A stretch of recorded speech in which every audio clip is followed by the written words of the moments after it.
à l'heure.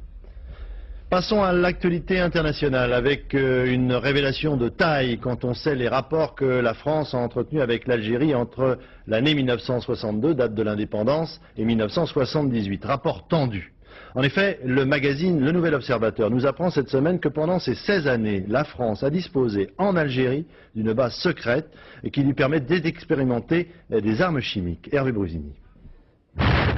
C'était en Algérie, le 13 février 1960, la première bombe nucléaire française. L'essai avait été préparé dans le plus grand secret, ici, au cœur du Sahara, à Reggane. Ce dossier n'a à présent plus grand-chose de mystérieux. En revanche, on ignorait totalement l'existence d'une autre base secrète, elle aussi, située à quelques centaines de kilomètres de là. Nom de code, Bédenamous.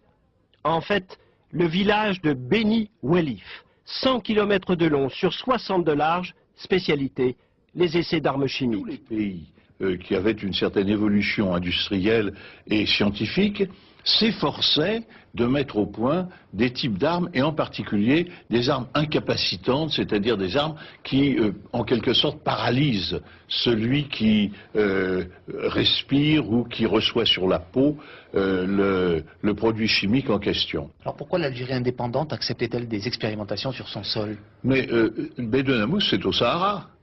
Et au Sahara, comme on le sait, il n'y a pas beaucoup d'habitants. Et les expérimentations de la France à Bédenamous ne gênaient pas du tout l'Algérie. Au contraire, je dirais au contraire parce que ça apportait autour de Bédenamous une certaine activité qui a disparu complètement quand nous avons fermé le centre. En fait, la base de Bédenamous avait été prévue par une annexe secrète aux accords d'Évian en 62. Louis Jox, que l'on voit ici sur des images très officielles, en fut l'un des grands artisans. Le général de Gaulle voulait absolument que soit maintenu un polygone d'essai ultra secret.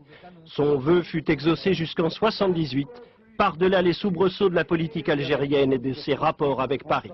Cette révélation inflige un démenti à ce qu'on peut appeler un mensonge d'État.